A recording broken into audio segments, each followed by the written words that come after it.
की तशरीफ लाए और अपने कलाम से नवाजें। जनाब वारिस वारसी। भाई का और इशारा कमेटी का लिहाजा टाला नहीं जा सकता। नदीम भाई इसलिए कि कमेटी का भी मसला है, जाहिर है। तो मैं मसला पेश करता हूँ सर। अब पेमेंट का देखो, अब कोई मसला पेमेंट का नहीं है। अब एसडीएम साहब ये फैसला कर चुके हैं कि मुशायरे का आखिरी शायर तक वो यहाँ इंशाल्लाह तशरीफ रखेंगे। आप जोरदार तालियों से एसडीएम साहब का इस्तकबाल कीजिए। और अब कोई मसला किसी तरह का नहीं है। सारे मसले आज की रात खत्म। आज की रात सिर्फ और सिर्फ मोहब्बतों की बात होगी। एक दूसरे की चेहरों की मुस्कुराहटों को देखकर हम एक दूसरे का साथ देंगे और हौसला बढ़ाएंगे। जोरदार तालियों से इस्तकबाल कीजिए इस मुशायरे का, इस मुशायरा कमेटी का, भाई माहिर हसन साहब और चांद देवबंदी का। मैं इन सब का शुक्रगुजार हूँ। वारिस वारसी माइक पर मतलब इरशाद। धूप में शामियां आने लगी। अरे क्या गजल है यार, वाह वाह। सुनिए भाई, सब चीज लगाते। धूप में शामियां आने लगे, धूप में शामियां आने लगे, वो ख्यालों में आने लगे, वो ख्यालों में आने लगे। क्या कहना, वाह वाह वाह। धूप में शामियां आने लगे। शेर मुलाज़ा फरमाए। कोई जाने गजल बन गया है, कोई जाने गजल बन गया है, कोई जाने गजल बन गया है।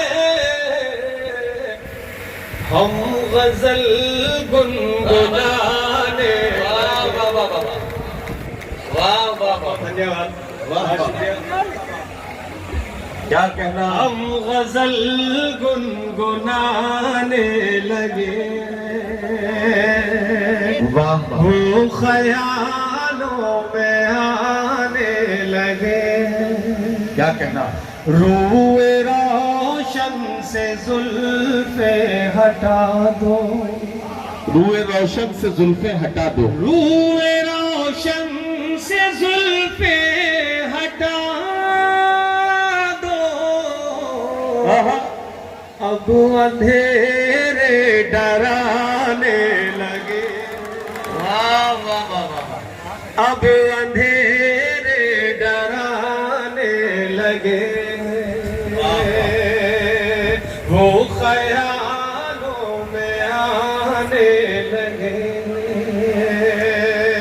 सर आपकी खिदमत पेश करता हूँ, मुलाज़ा फरमाएं। धूप में शामियां आने लगे, चंद पल की मुलाकात को भी, चंद पल की मुलाकात को भी भूलने में ज़माने लगे। वाह वाह वाह। भूलने में ज़माने लगे। क्या कहना, वाह वाह वाह। भूलने में ज़माने लगे, वाह वाह। और ये शेर मैं अपने बहुत ही मोहतरम करम फरमा इन तीनों अफसरान के हवाले से पढ़ता हूँ, इरशाद इरशाद। जो अभी तक मुशायरे में मौजूद है, जबकि अक्सर ऐसा देखने को नहीं मिलता किसी भी मुशायरे में। इस तरह के लोग आते हैं, इफ्तिताह किया, मुशायरे का उद्घाटन किया और चले गए। मैं आपका बहुत बहुत शुक्रगुजार हूँ सर। इतनी अच्छी तरह से आप गज़ल सुन रहे हैं कि मेरा मन चाह रहा है कि जितने भी अच्छे शेर हैं मैं वो सुनाता हूँ, मगर चूँकि फहरिस्त तवील है मुशायरे की, हमें दूसरे लोगों को भी सुनना है, लिहाजा मैं एक मक्ता और आखिरी शेर। इरशाद इरशाद। इरशाद। धूप में शामियाने लगे, क्या कहना? वो जिधर से भी गुजरे हैं हंसकर, वो जिधर से भी गुजरे हैं हंसकर, वो जिधर से भी गुजरे हैं हंस कर, रास्ते जगमगाने लगे, वाह वाह वाह वाह, रास्ते जगमगाने लगे, वो ख्यालों में आने लगे, उनसे वारिस नजर जब मिली, उनसे वारिस नजर जब मिली है, उनसे वारिस नजर जब मिली है, उनसे वारिस नजर जब मिली है, बिन पिए डगमगाने लगे।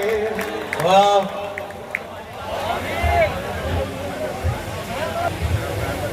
वारिस वारसी इतनी अच्छी गजल सुना के गए नकी भाई कि मुझे यहाँ आके बात करने का हौसला करना ही पड़ा। इतनी खूबसूरत गजल पढ़ी जा रही थी, सामने सीओ साहब, एसडीएम साहब, कोतवाल साहब बैठे हैं।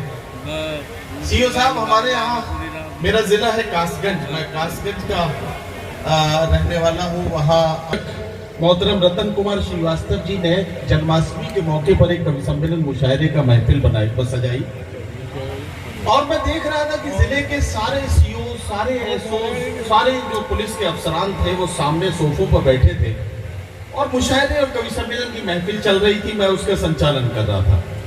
कप्तान साहब मेरे करीब में बैठे थे, तो मैंने धीरे से कप्तान साहब से कहा कि कप्तान साहब, आपने सारे पुलिस के अफसरान को यहाँ महफिल में बुला लिए, अगर आज रात जिले में कोई वारदात हो गई तो क्या होगा? तो बोले कैसे होगी, सब तो यही है।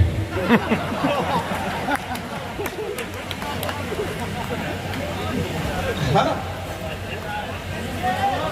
तो वो कहने लगे कैसे होगी, सब तो यही है।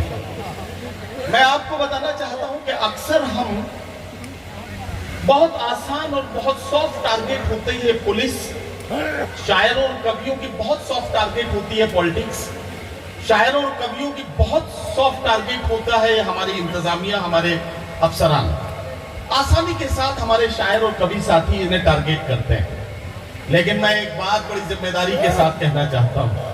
एक तरफ जब हम इन्हें टारगेट करना चाहते हैं तो हम इस तरह के शेर कहते हैं कि रफ्ता रफ्ता हर पुलिस वाले को शायर कर दिया, महफिल शेरों सुखन में भेजकर सरकार ने एक कैदी सुबह को फांसी लगाकर मर गया, रात भर गजलें सुनाई उसको थानेदार ने। ये एक पहलू है। लेकिन जब इस खाकी वर्दी को हम इस तरह से फर्ज निभाते हुए देखते हैं, तब उस वक्त हमें सैल्यूट करने का जी चाहता है, जब हम ये देखते हैं कि ये अपनी त्योहारों की खुशियां इसलिए कुर्बान करते हैं कि आप अपने त्योहार खुशियों के साथ मना सकें। ये अपने त्योहार अपने बच्चों के साथ नहीं मना पाते, आपके बीच में रहते हैं और अपनी खुशियां कुर्बान करके आपकी खुशियों को जिंदा रखते हैं। ये खाकी वर्दी जब अपने फर्ज निभाते हुए खून से लथपथ किसी तस्वीर में नजर आती है, तो हमारा जी चाहता है कि हम इस वर्दी को सैल्यूट करें। हम अपने मुल्क के सभी जिम्मेदार अफसरान के बहुत एहतराम करते हैं, और मैं आपसे गुजारिश करता हूं कि एक बार जोरदार तालियों से हमारे इन सभी अफसरान का इस्तेमाल करें। अब ये बात तो हो गई जो जिम्मेदारी थी इस बात की। वैसे एसडीएम साहब और सीओ साहब को देखकर वारिस वारसी ने कई शेर उनको नज्म किए और ये कहा कि सर आप जिस तरह से गजल सुन रहे हैं तो ये हमारे लिए बहुत ही खुशी की बात है, और ये है और वो है। मैं आपको बताना चाहता हूं, पढ़े लिखे लोग हैं, मेरी बात को समझेंगे। साहित्य को समाज का दर्पण कहा गया है, अदब को समाज का आईना कहा गया है, और आईने के सामने वही ज्यादा देर तक बैठ सकता है जिसके दामन पर कोई दाग ना हो।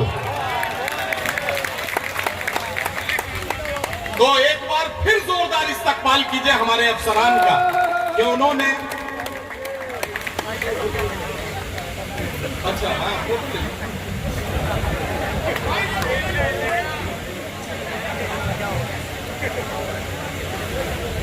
तो ये सबूत है इस बात का कि हमारे अफसरान अपने बेदाग दामनों की वजह से हमारी महफिल में मौजूद हैं और ये खुशनसीबी है।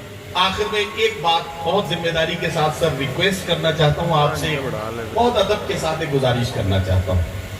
कोतवाल साहब, आपके थाने में कॉन्फिडेंशियल रजिस्टर होता है, उसमें आप सभी त्योहारों का और किसी भी बड़े इवेंट के बारे में अपनी खुफिया रिपोर्ट उस रजिस्टर में लिखते हैं।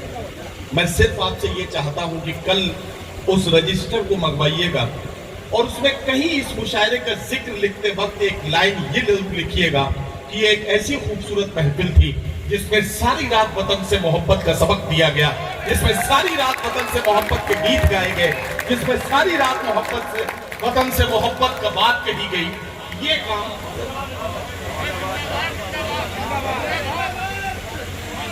अगर ये काम सर आपने कर दिया तो हमारी सारी रात की मेहनतें वसूल हो जाएंगी। आप जानते हैं कि उस रजिस्टर में ये 2 लाइनें लिख जाने से हमारी तनख्वाह नहीं बढ़ जाएगी, लेकिन मैं जानता हूं कि आपके इस शहर से चले जाने के 10 साल 20 साल के बाद भी जब कोई दूसरा अफसर आकर उस रजिस्टर को खोलेगा तो यहाँ के इस शहर के मोहब्बत करने वाले लोग